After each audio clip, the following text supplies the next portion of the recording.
Welcome to the Ben Wood Johnson podcast. You can visit Dr. Johnson's blog at benwoodpost.com. Dr. Johnson's works can be found at drbenwoodjohnson.com.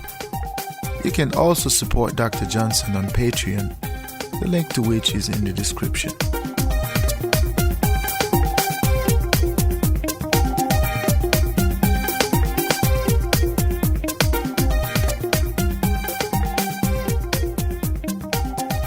Hey, welcome to the Ben Wood Johnson podcast. Today is May 13, 2019, and this is podcast number 30. Today we are going to talk about good and bad. What is good? What is bad? Yeah, I know this is a very simple or to the point concept, right? It is good because it is good.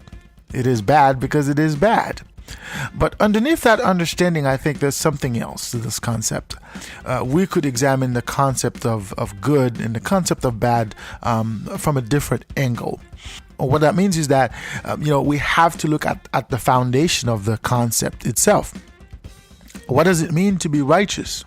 What does it mean to be good? When is something good? When is something bad? When something is good, is it good for everybody?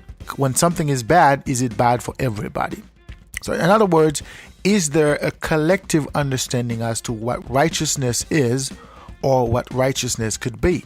In this podcast, we're going to delve into this concept. We're going to examine the concept of good and the concept of bad from a much more philosophical angle, from a deeper perspective. We're going to debate whether or not it is always good or whether or not it is always bad. We're going to debate the extent to which what is good for you is also good for me. And we're going to talk a little bit about society in terms of how we as a species have constructed the term good and bad to mean certain things in certain contexts and to mean other things in other contexts. I will also debate the impact of those approaches could have on the being. So without further ado, let us delve right into it.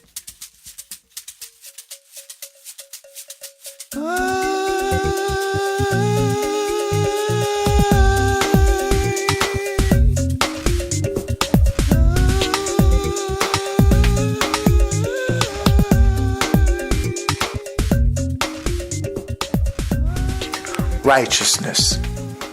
Good, bad, morality.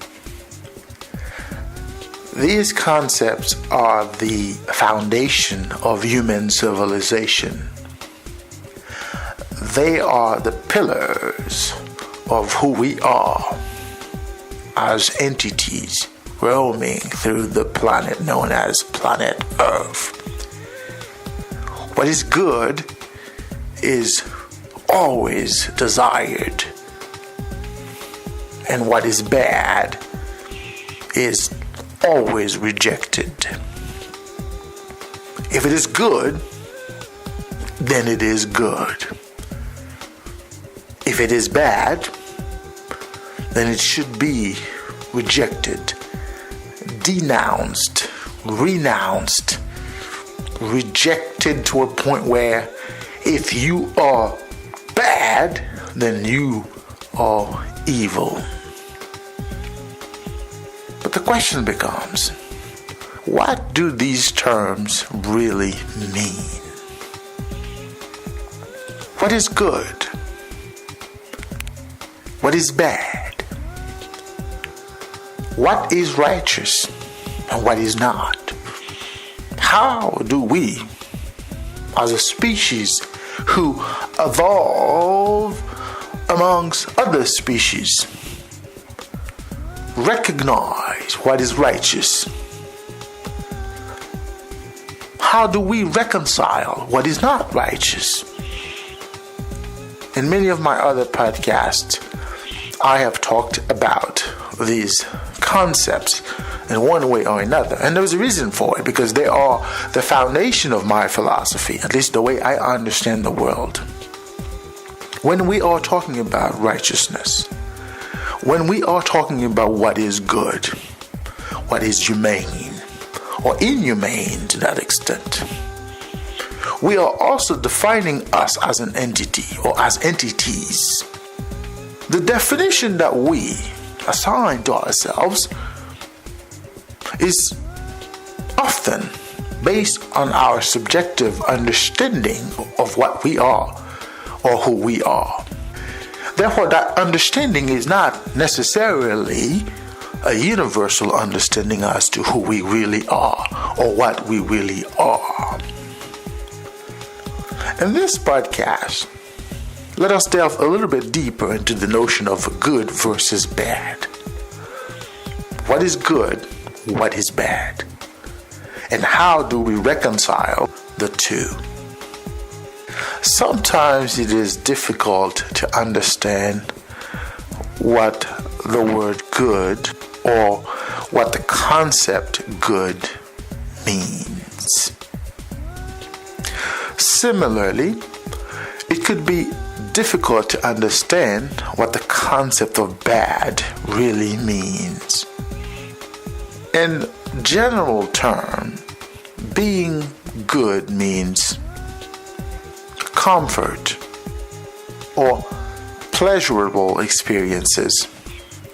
And good usually means everything or anything that does not cause hardship to the human body. Then the question one must ask, if that is the case, then there's no such thing as good. Because in order for good to exist, we must have a clear understanding as to what good is. Fundamentally, we must find a situation where good is always there, independently of everything else. There's nothing within the natural that is either good or bad. In other words, there's not a clear delineation between what is and what is not. So at some point, we ought to come to a conclusion based on our understanding of what is, which does not necessarily mean that what we think is actually what is. The notion of good, at least as men understand it, is a figment of our imagination. It is a pure rendering of our understanding of our world. Good, as I have just described it, could only be when we could establish a clear delineation between what is and what is not. In other words, good would have to be independent of everything else. Thereby, we would be able to make a clear differentiation between what is and what is not. And in doing so, we would be able to tell whether this is good or whether that is bad. As I will demonstrate further in this monologue, this is seldom the case. Sometimes what is good for one entity is also bad for another. What is good for one human being is also bad for another. So what is righteous sometimes is relative to who is experiencing it or who is not. Okay? So based on that understanding alone, we could see that the concept of good sort of limited to a subjective lens, to a subjective perception of what is or what is not. There's no fundamental differentiation into what is and what is not. So if good were to be the result of what is not bad to the human body or what does not cause hardships to the human body, then there would be, or there should be, a situation where the human being would never experience hardships. There should be a time, a moment, where the human body does not experience hardship in relation to experiencing something pleasurable. But in reality, there's a contradiction. There's something that contrasts what the human body was seemingly created for. Because when you look at the human body, biologically speaking, or perhaps psychologically speaking, the human body is equipped with sensors, okay? And those sensors are there to pick up things within the natural. Those things are either positive or negative. In other words, what you feel at a certain time could either be a feeling of positive or a feeling of negative, or a feeling of something positive or a feeling of something negative. So what you feel is the result of what your body is able to perceive.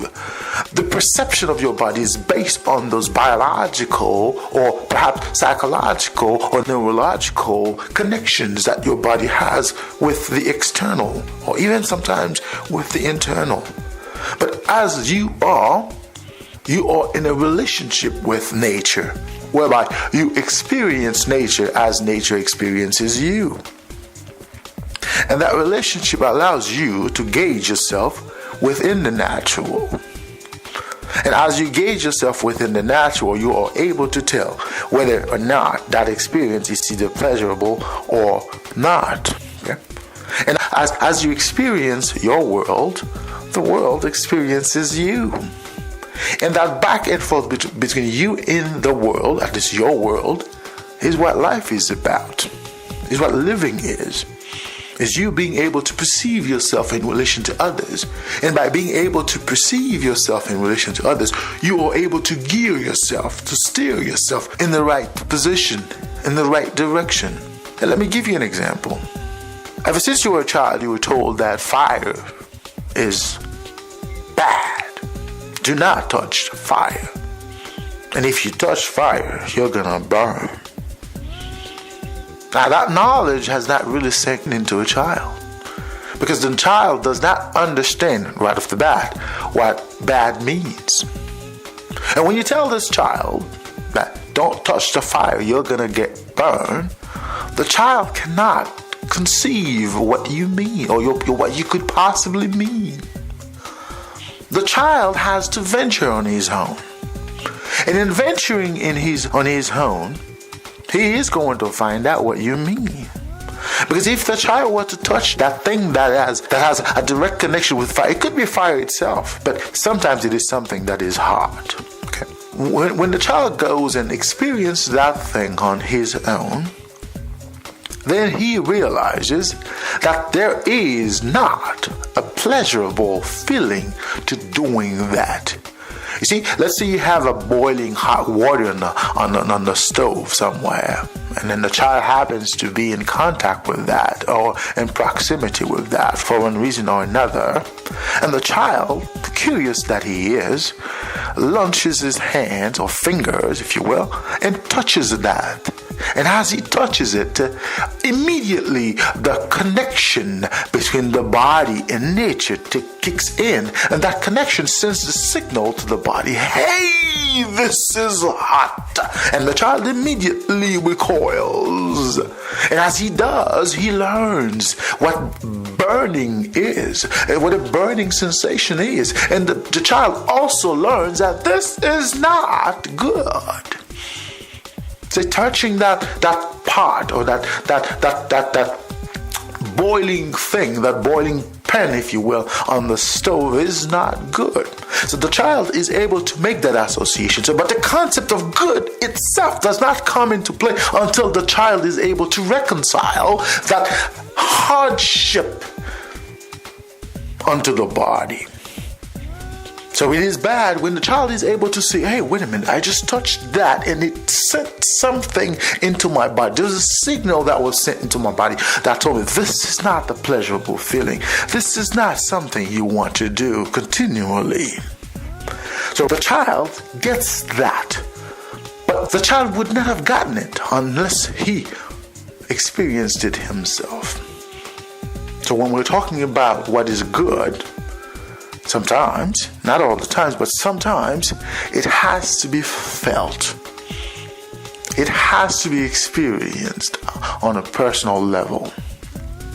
It has to be conceived, perceived on a personal level in order to make sense. So right there, what is good is relative to the experience. Of course, we could go farther to this logic to say sometimes it might take more to burn a child than another. I mean, there are kids who might touch that part and do not react the same way as others. Okay? There's a kid who's going to touch that pen, is going to feel the burn, and is going to try to resist it by holding it a little longer than others. And there are those who are going to take pleasure in doing it. They're going to keep touching it and touching it until it becomes something pleasurable for them to do. Of course, there are all kinds of ways we've called these people in real life. Sometimes we call them sadics. He's a sadic. I've heard this term being used, to describe somebody who takes pleasure in something harmful, right? Something that might be harmful to one person might be a source of pleasure for another. Of course, we're not making any sexual inference in saying that. But what I'm saying here is that what is harmful, what is bad, sometimes is relative to the individual, okay? But what could be said along these lines is that the human body was created for hardships, or at least the human body was created for both good and bad, okay? So by that logic, it could be said that the human body was created for feelings that are not necessarily good. The human body was designed to endure both hardships and pleasure. Then if that is the case, the question one must ask is, what is good? Of course, as I've inferred previously, is that there's a certain selectivity, a certain subjectivity as to what is good and what is not. But to make it clear, what I am trying to say here is that if the individual has the capacity to himself decide which is and which is not, therefore, there is no collective understanding as to what is and what is not. If the individual has the capacity to make this distinction into this is good for me, therefore this is not, then the collective could not come to a consensus that is a genuine consensus as to what is good and what is not. Because what is good for one person is not necessarily going to be good for another. The same thing is true as to what is bad. What is bad for one individual might not be so for another. In fact, it might take more than one thing for a person to realize that, hey, this is bad. In the example of the child touching the boiling pan or the hot water or the fire, for some child, just a touch of that thing might be an indication that it is bad and the child is going to recoil. For others, one touch might not be enough. 2 touches might not be enough. For another child, touching that boiling thing might be a source of pleasure. Okay? What I'm saying here is not set in stone, but I am trying to articulate what it means to be righteous and at the same time to be bad. What it means for something to be either good or bad. Okay? So at the end of the day, what is good is relative to what we make of it, or what the individual makes of it. Now the question is, how does one go about defining something that is good or something that is bad? Now, is it good because I think it is good? Is it good because you and I think it is good? Is it good because he thinks it is good? Is it good because we agree that it is good? What is good? What is righteous? Is it good because we know that it is not necessarily, but we come to a consensus as to it is acceptable to a point to, even though it might not be good for me entirely, but I can see why it is good for you. Therefore, I am willing to accept it as being good for us. Is it good because we have a way of finding a common ground as to how we want to define that situation, that entity, that thing, or that reality which we experience at a personal level? We're talking about an individual perception, an individual sense of what is or what is not. Now we have to remember that the perception of the human body oftentimes conflicts with any other perceptions around the self. The way I see my world sometimes conflicts the way you see your world. And not superficially, fundamentally, The way I view my world sometimes conflict the way you view your world. And sometimes there is no way to reconcile those two differences. There's no way for me to convince you that my way of seeing the world is the way the world is. So that perception is unique because the individual is unique. No two individuals are alike. Even though I might be the son of my dad, that doesn't mean that I am my dad. I could be the son of my mother, that doesn't mean that I am my mother. I could be a twin to you, that doesn't mean that I am you. I am always going to have my own identity. I am always going to be me in accordance with my understanding of what being me means in relation to others. So I am always going to experience my world differently than you do. I'm always going to see my world differently. I'm always going to be different. No matter how alike we might seem or we might appear to be on the surface. But underneath it all, I'm always going to be something peculiar to you, or someone or an entity which is peculiar to you. And at some point you would have to accept me for being who I am. And I would have to accept you for being who you are. I would have to accept you for seeing your world the way that you do. The same, you would have to accept me for seeing my world the way that I do. Because I perceive my world differently, you perceive your world differently. And since we tend to perceive our world differently,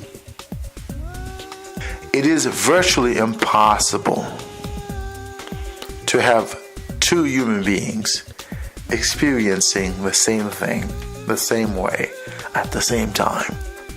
And therein lies the debate. Therein lies the foundation of the flaws that make us who we are. Because somehow there's this understanding that we are the same. Somehow there is this understanding that we see the world the same way. We have the same goal. We have the same visions. But no, we don't. We might have similarities in the way we see ourselves. But that doesn't mean that we see ourselves the same way. Okay? So we might experience the same context of the same thing. But that doesn't mean we're experiencing the same thing. We might see the world within the same lens, but not necessarily from the same prism. In other words, if I look at the tree and you look at the same tree, that does not necessarily mean that we see the tree the same way. You could convince me of the way to see the tree, and I could abide by that. I could agree to see the tree the way you see it, or you want me to see it. But that does not necessarily mean that's the way I see the tree, or that's the way I could see the tree. Somehow, I have to be the way you want me to be, or you have to be the way I want you to be. But it is not inherent. It is not intrinsic that I am going to be like you are. Okay? We're not going to see the tree the same way at the same time within the same context. When I look at the tree, there's a lot of things happening into my head in relation to who I am, where I am from, what my life has been about up until that point, in relation to what your life has been. Even though we might have come from the same way, we might have had similar experiences along the way, that still doesn't mean we are going to see the tree the same way at that particular moment, because our perception about the world is different. Okay? So seeing the tree is only relative to the individual's perception as to what a tree is, or what he is in relation to a tree. So in other words, the human experience is personal. The human being is unique. What we see, what we understand as entities is unique, is personal. It is never going to be relative to somebody else. So what I'm saying here is that every human experience is unique. Every human understanding of the world is that particular individual's understanding of the world. Every individual is individual intrinsically. Even though we might look the same on the surface, just to repeat myself here a little bit, underneath it all, we are different. We are supposed to be different. We were designed to be different. Our perception of our world is different. Our perception of ourselves is different. Our perception of others is different. It is unique. So who we are in the world is not a shared relationship. Who we are in the world is incumbent upon who we think we are, or who we are able to perceive that we are. Okay? Of course, some of us have been told who we are, and we have grown accustomed to believing that's who we are. Okay? But that does not necessarily make it so. In fact, I'm sure that does not make it so. Who you are is only who you could perceive of yourself to be, not who somebody else tells you that you are. So within that context, it is virtually impossible, I say, to come up with a way to define righteousness, to define good as a universal understanding. It is impossible. We could agree to disagree as to what we think good is. But underneath that understanding, we would know our own truth about what good is. We have our own truth about life or about the world. We have our own biases. We have our own misperceptions, if you will, if you could call it misperception, about the world. We have our own misprint about what life is, what our life is, and what others' lives are. Okay? So there's no way of finding a common way to define righteousness or to define good. Then the question becomes, what is good?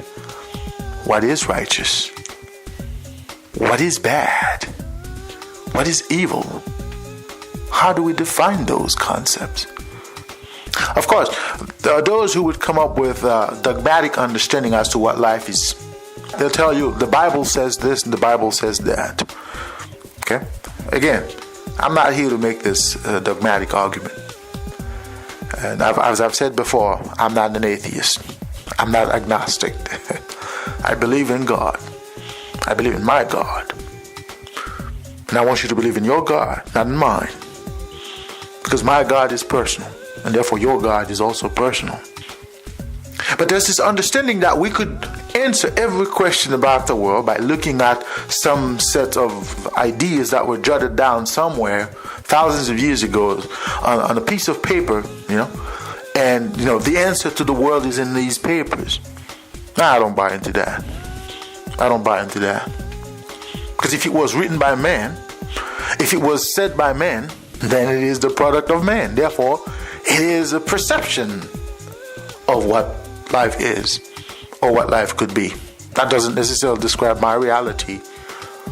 Probably not describing your reality, but hey, you could believe that it is yours, even though underneath you might know that it is not your reality. But again, I'm not here to make a dogmatic argument here. As a philosopher, as a thinker, I like to be free in my mind. I don't like to be constrained by ideas that John or Joseph thought about thousands of years ago. They have the right to see the world the way that they did. And I have a right to see my world the way that I do. And you also have a right to reject my right to see my world the way that I do. As I have a right to reject your right to see the world the way that you do. But the point I'm trying to make here is this. Every human being is different. Every human being has a unique way of looking at the world. And the idea that we could go to sets of written documentations or documents which describe how the world is nonsensical. And I'm not going to buy into that. And I'm a free thinker. I'm a free thinker. And the word free, not in the term freedom, I'm talking about being free in the terms of the ability to look at my world as my nature intended. Okay? That's the kind of thinker that I am. I refuse to look at my world based on your perception of what my world is or what my world could be. I refuse. I follow my instincts. I follow my perceptions of the world. And as you can see in my philosophy, ever since I started this podcast series, is I'm revealing to the world what my philosophy is. This is not something that I'm doing by chance. I want to share my philosophy with the world. I want the world to see the way I see the world. But I want to share my views of the world with the others. And I also want others to share their views of the world with me. And I'm open to that. I am always open to new ideas, to new ways of looking at the world. But to me, the idea that you could describe, at least you could explain everything that's happening in the world by looking at a set of written documents is nonsensical. And this is not to offend those who are religious in nature. But for me, as a thinker, I could not take my world as a reality based on how others saw that reality. So that couldn't be my world. And we could have a debate as to what is my world, what is your world, and so on and so forth. Okay. This is for another discussion. Because those concepts, as I said in the beginning, are the foundation of who we are. They are the foundation of how we treat ourselves. Those are the foundation of our society, of our civilization. Everything that we are today is based on how we understand our world.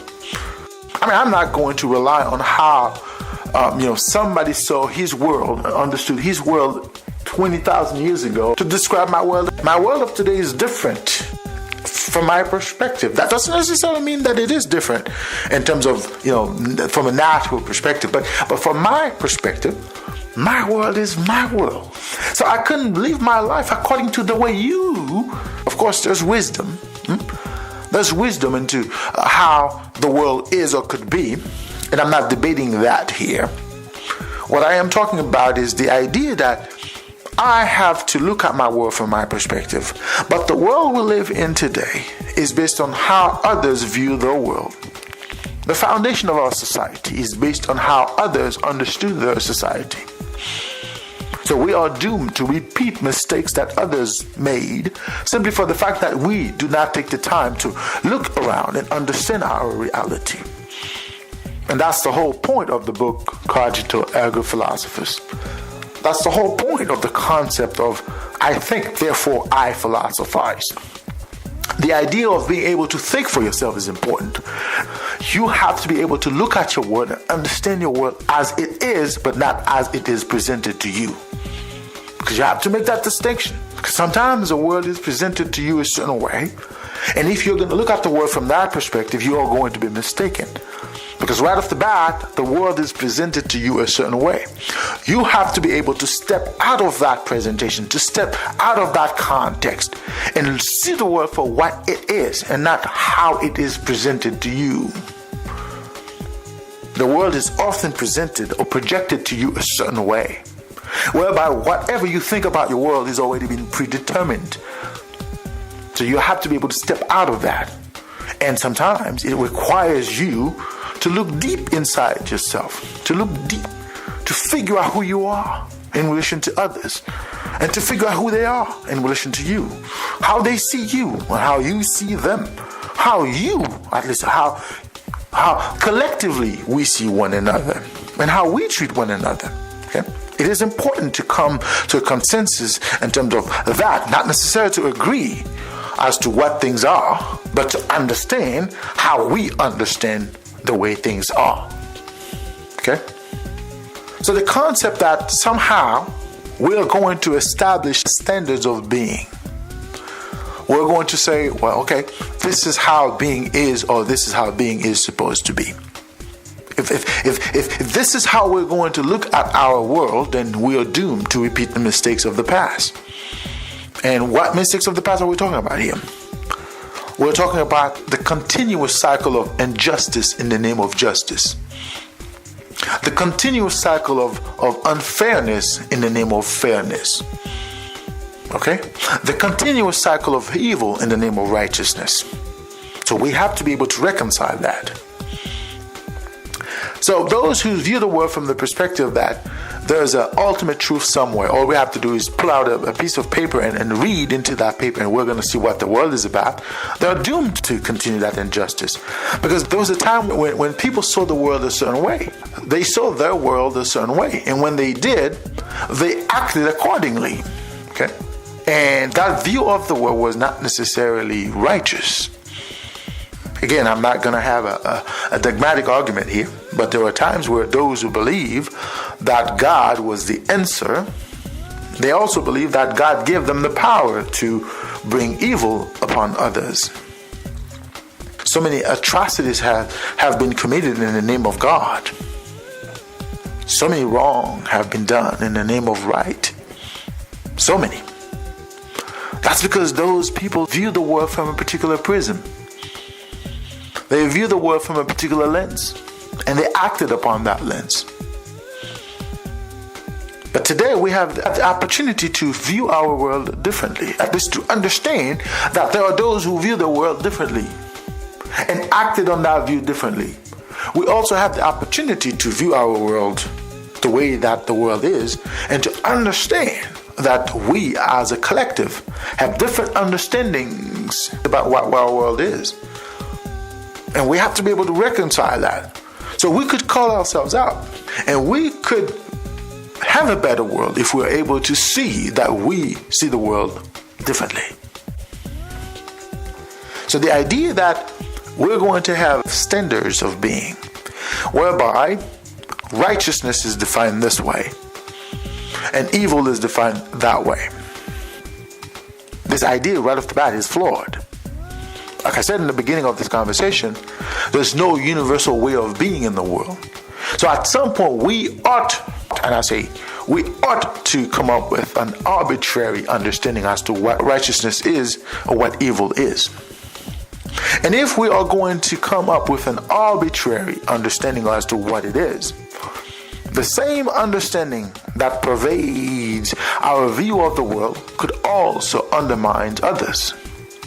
So in other words, what I think is righteous for me could be evil from another person's perspective.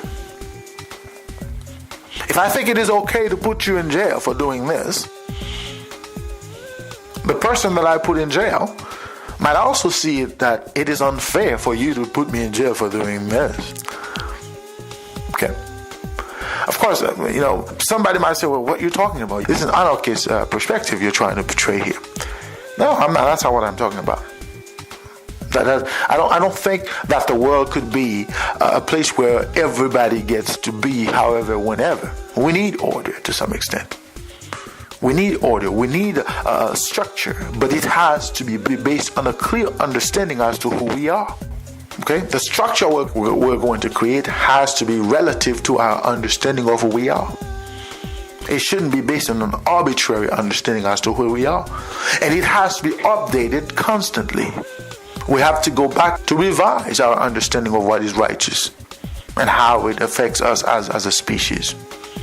So no, I'm not for an anarchist viewpoint of the world. I am not proposing an anarchist viewpoint of the world. I don't think the world could be on its own where everybody gets to be. At least as long as we're living in a society, there ought to be some order. But that order has to be based on an understanding of who we are. That order is not supposed to be based on understanding of what John thinks we are, what Jonas thinks that we are. It has to be based on a collective understanding, and that collective understanding has to take into account the fact that we are different and we view the world differently. And because we view the world differently, there ought to be, or at least there ought to be instances where we realize that we have flaws. And those flaws are not necessarily flaws, but they are imperfections in terms of how we see our world. Okay? So those imperfections must be a reflection of our collectiveness, not our individuality. If I do something wrong, it is not because I am evil. It is because that's the way I view the world. That's the way I view my world. You have to recognize that I have a way of seeing my world. And if we agree not to behave a certain way, let me give you an example. Suppose that I say we live in a collective, and in that collective we say theft is bad. So right off the bat, we have come to an arbitrary, because it is not a collective understanding, it is an arbitrary. Because we could go back and try to define what is the theft, what is bad. If we're going to define what is theft, well, it's going to be a controversial debate, because what is theft to one person may not be to another. So that's one aspect of the debate we have to take into account. The other aspect is bad. What is bad? We have to define what is bad. Whatever we come up with has to be arbitrary, because collectively we are never going to agree as to what is a theft and what is bad. But let us assume that we have come up with a way of defining what is a theft, and we have agreed as to what is bad. Individually speaking, the entities that came into this agreement still have an understanding of what is good or what is bad that does not reflect what others think about it. Yes, we have a collective understanding as to what is righteous or what is good or what is bad, what is evil or what is a theft and what is not. But we also have an individual understanding as to what it is. So at some point, that individual understanding is going to affect our behavior. And when that happens, the individuals that came into this agreement have to be able to reconcile the fact that the individuals still have an understanding of certain things. Yes, we agree not to do this. We agree not to do that. But I still have an individual inclination to do it. In other words, my nature is still calling me upon that behavior. The conditions upon which I evolve are forcing me to let my individuality take precedence into my being. And usually that's what happens. People who commit crime, they know what they're doing is unacceptable. They know that what they're doing is wrong, at least as per the definition of the collective. Yet they do it anyway, and sometimes it's an impulse. Other times it's the reality of their lives that forces them to behave that way. And we as a collective, we have to be careful not to, in trying to impose justice, and we become unjust. Or at least we're imposing injustice. If you live in a society where the collective does nothing to help certain members of the society to evolve, there's a lot of poverty in this collective, right? And at the same time, there's a lot of poverty. The wealth is concentrated into the hands of a few. And those few happens to be those who are on top of this collective, who sort of decide how the collective think.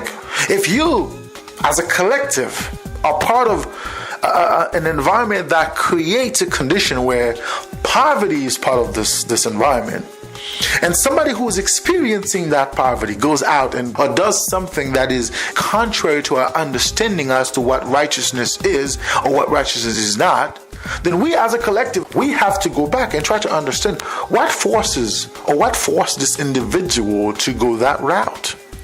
What made him do that, even though he knew he was not supposed to do that? That is the first step before we condemn this individual, because oftentimes we're going to find out that the individual was reacting to his individuality, to his nature that was taking precedent. If the individual is hungry, theft does not make any difference for him anymore. I mean, if the individual is hungry, the individual has to feed himself, then the definition of theft, at least from a collective standpoint, does not stand anymore. Because that individual has to eat. And when that individual goes out and takes something or takes somebody else's goods and whatnot, we as a collective have to go back and say to ourselves, well, at which point this individual acted maliciously, at least with the intent to cause harm to the collective, or at which point the individual acted in a way to protect this individual. Because if you look deep into this behavior, you're going to find out that the individual knew that taking somebody else's good was bad, at least as per our understanding of it, yet the individual couldn't stop himself because he had to feed himself. So that's why it is important for us as a collective to have a good understanding as to what is righteous and what is not. Because in trying to protect the rules that the collective put together, we could be doing harm to this individual more than we could imagine. Because remember, the individual has no means to feed the self. The individual lives in a society where the rules are set. Everything is predetermined. Yet the individual finds himself in a situation where he has to feed himself. And if we have a definition of what is righteous or what is not, that does not include the possibility that this individual might respond to his nature at a particular moment in time in relation to the conditions of the environment where he evolves, then we have a flawed definition of what is righteous. We as a collective have a flawed understanding as to what is right and what is not, what is good and what is bad. These are the foundation of our society. And they are based on erroneous understandings as to what the world is or what it could be. Okay? But the concept of good and bad, also defined here, is based on this notion that there are two sides. There's no gray area. It's either you're righteous or you're not. And those who engage on good behaviors and those who do good, we call them good people. They have good morals. And those who do the opposite, we consider them immorals. They have bad ethics. They're bad individuals. And that's how we define it. We seldom take into account the fact that the individual sometimes has to respond to his nature. And sometimes his nature forces him to behave a certain way in an environment. So we as a collective, so long as we have a collective, we have to take that into account. We have to consider the possibility that the individual might be reacting to his nature in this particular moment in time. And whatever we're going to do in accordance to the rules or the principles that the individual broke or violated, whatever we do has to take into account that aspect of the individuality within the collective. It has to take into account that aspect of being righteous in a world where righteousness is subjective.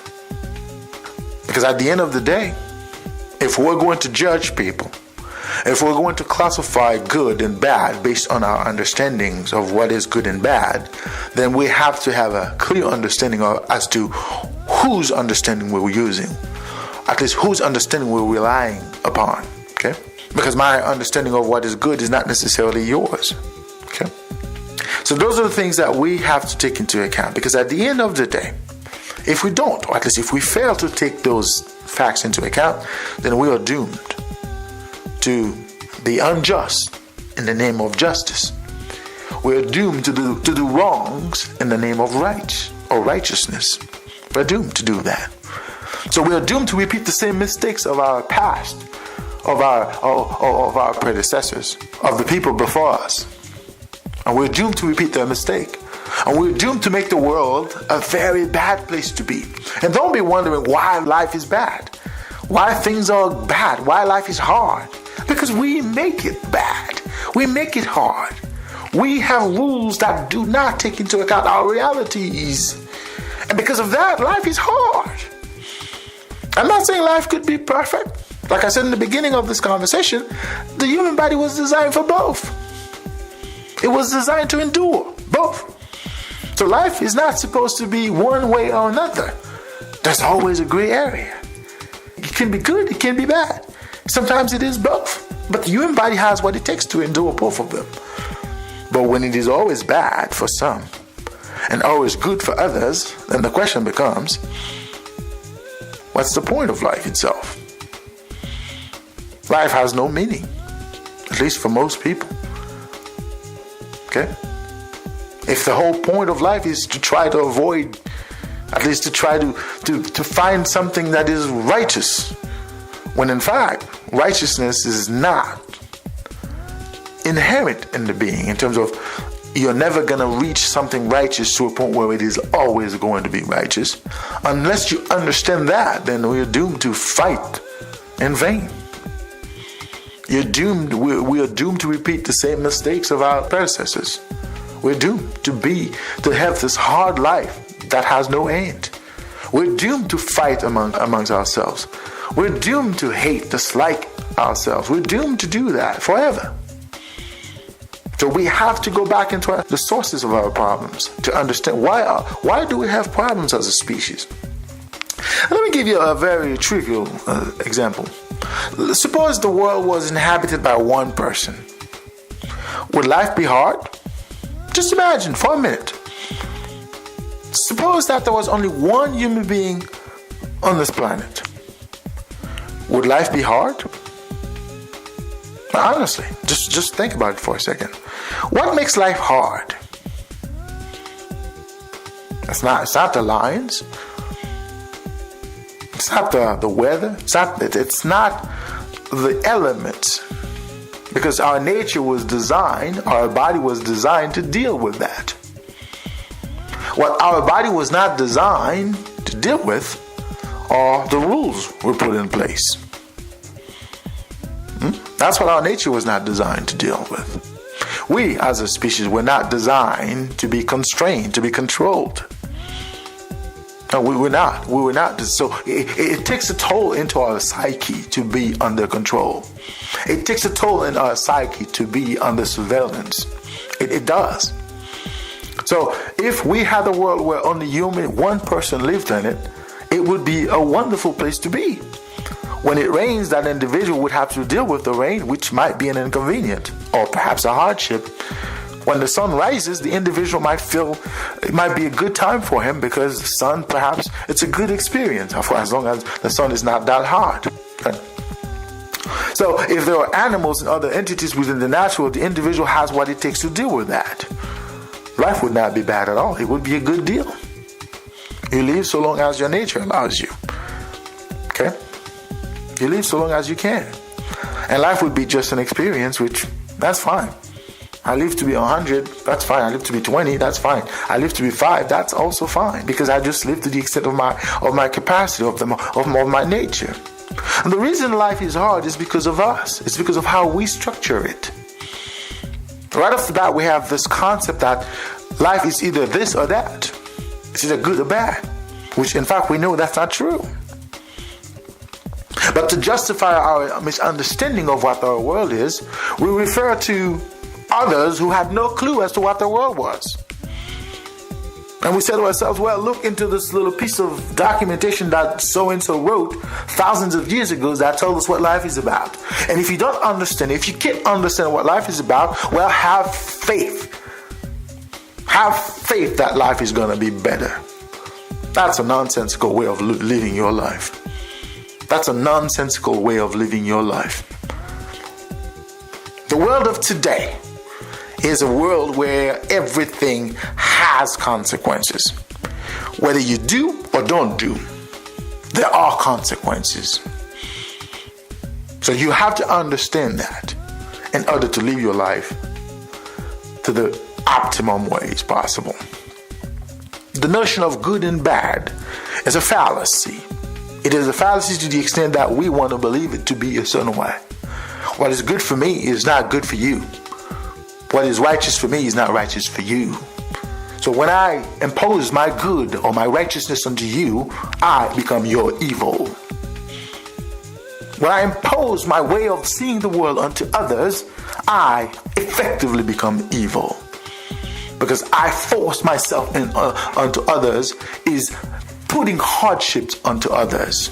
And the others have a right to see me as the bearer of evil into their lives. Because my world is not your world. My view of the world is not your view of the world. I have to recognize that. I have to understand that. And I have the mental ability to come to that conclusion. If I don't, that's because I am lazy. There is no other way to define it. So, good versus bad, a human construct. Nothing else.